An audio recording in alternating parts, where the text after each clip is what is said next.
HD.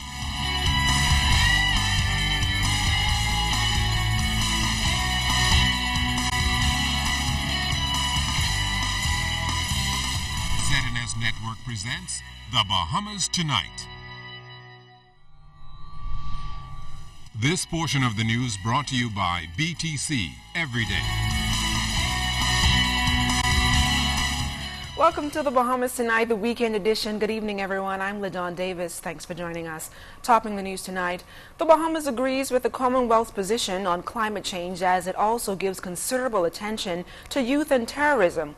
With the 2015 Commonwealth Heads of Government meeting wrapping up yesterday, Prime Minister the Right Honorable Perry Christie says the Bahamas is better positioned to meet the growing needs of a developing nation facing surmounting issues. Three critical areas affecting the Bahamas became the highlight of the Malta Commonwealth Heads of Government meetings. Clint Watson starts off tonight from Malta.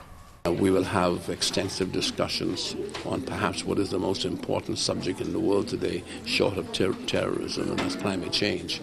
And for us, that is like terrorism.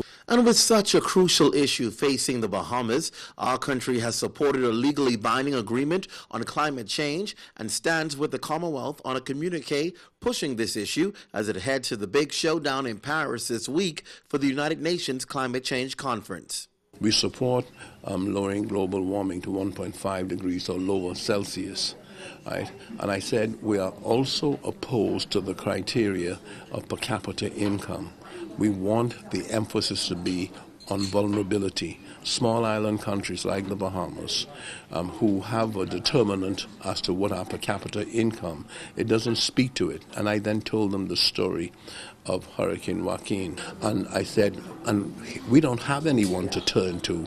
We raised some monies, but the government of the Bahamas, like the government of Dominica, like the government of St. Lucia, like the government of St. Vincent, all that have been devastated, had their GDPs impacted significantly. I said, so in the Caribbean, it's survival for us. Therefore, we know that we have a compelling urgency when we go to Paris tomorrow to cause action to take place, to have that commitment for the $100 billion fund created, to have countries like the Bahamas access the fund so that we are able to mitigate, borrow monies on a concessional basis and prepare for disasters and continue to work against coastal erosion and to prepare better defenses to identify vulnerable areas and make them less vulnerable. And while terrorism has not traditionally been a concern for the Caribbean, coming out of CHOGM, it was clear that the traditional way of thinking has now changed. And we in the region have determined that we're going to have to come together in anticipation that some events could take place, and if they took place, we would not be prepared, and that therefore we have to somehow recalibrate our approach at the national security level and to ensure that given today's world and the issues that we address those issues in a way that is better to prepare and not have it happen than to have it happen and not be prepared. A major part of CHOGM has been the focus on the young people, and like Mr. Christie has been heralding all year, ignoring this crisis is to our peril. The Commonwealth is on the same page. Mr. Christie made an intervention to this end by talking about what the Bahamas is doing to reach the bottom 50% through starting the Star Academy. Construction should have started today on the old Bahamas Academy, where all of these students who schools put out because they can't manage their behavior or their results are bad, instead of allowing them to just go out and drift, we're going to bring them into an institution and we're going to dedicate whatever level of resources we need to give them the best help, whether psychiatric, whether psychological, whether just guidance, looking at the background and the community from which they come, at whether they have breakfast, whatever is the causative factor behind their learning disabilities, we are going to find out and give them the best opportunity to succeed. And hopefully, from this academy, they will be incentivized to get back into the mainstream of school. But Prime Minister Christie says the big test will be in Paris, and as the world will gather, the Bahamas is hoping to speak loud and clear to make its position known. At CHOGM in Malta, Clint Watson, ZNS Network News. Foreign Affairs and Immigration Minister Fred Mitchell says the significance of assembling the 53rd Commonwealth Nations is more than just a conference. He believes it's an opportunity for countries like the Bahamas to network. We would never get the opportunity to interface with 53 countries because we don't have the money or the reach to have embassies in all of these places. So this convocation that comes together gives us an opportunity for that reach and interface, and it's proved to be valuable, very valuable experience, and the diplomats here, I think, have done a good job. At the same time that we were doing this, we were conducting the IMO elections, and the Bahamas won that as well, so thanks to the High Commissioner and his staff in London and the people who worked in Geneva and in New York. Even as they were running a human rights campaign, we were able to do all of these things, and really kudos to the foreign affairs staff for all the work they've done to make all of these things possible. Incoming Commonwealth Secretary General Right Honourable Patricia Scotland is no stranger to Minister Mitchell. She was a United Kingdom's attorney when he first met her. While congratulating Scotland on her new post, someone whose candidacy he supported, he is also hoping she makes good on his requests previously made. One of the things I said to her, look, I just want some Bahamian diplomats to get to serve in the Commonwealth Secretariat. That's my job, is these young diplomats to get the experience overseas, so I'm hoping that she lives up to that promise immediately. That's important. We got a lot of Bahamian diplomats who could use the experience, so I hope they get that opportunity.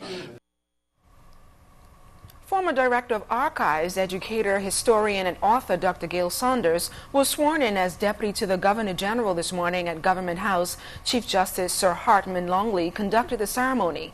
Dr. Saunders has served on many national boards and associations during her career, including Director of Archives, President of the Bahamas Historical Society, and Chairman of the National Art Gallery of the Bahamas. Her regional endeavors include President and Secretary of the Association of Caribbean Historians and President and Secretary-Treasurer of the Caribbean Archives Association. Officers from the Department of Corrections will be participating in a week of events to commemorate Correctional Services Recognition Week. This morning, the officers held a flag-raising ceremony and inspection of the guard at the Bahamas Department of Corrections in Fox Hill. The department's leadership watched as the old flag was carefully lowered and a new one raised in its place. Officers also paid their respects to fallen comrades and civilians at the Wall of Remembrance with stone plaques featuring the names of fallen officers. Later in the afternoon, corrections officers worshipped at Bahamas Faith Ministries International to start Correctional Services Recognition Week. Officers from other law enforcement agencies were also on hand for the special occasion. Under the theme Agents of Change Transitioning from Punitive to Corrections, the Department of Corrections is celebrating its 63rd anniversary. Commissioner Patrick Wright says as the transition from punitive to corrections continues, and he has instructed his human resources team to implement several educational programs to enhance the skills of all officers. We will continue the progress of training nationally and internationally for officers. My administration will ensure that all of you are trained and certified in corrections so that you are equipped with necessary skills and tools needed to perform and execute your duties in an effective and efficient manner. We appreciate each of you and your service, having ensured that all officers are prepared for advancement in the service. Minister of National Security, the Honorable Dr. Bernard Nottage, strongly encouraged the officers to continue to be positive role models and mentors to inmates who found themselves on the wrong side of the law.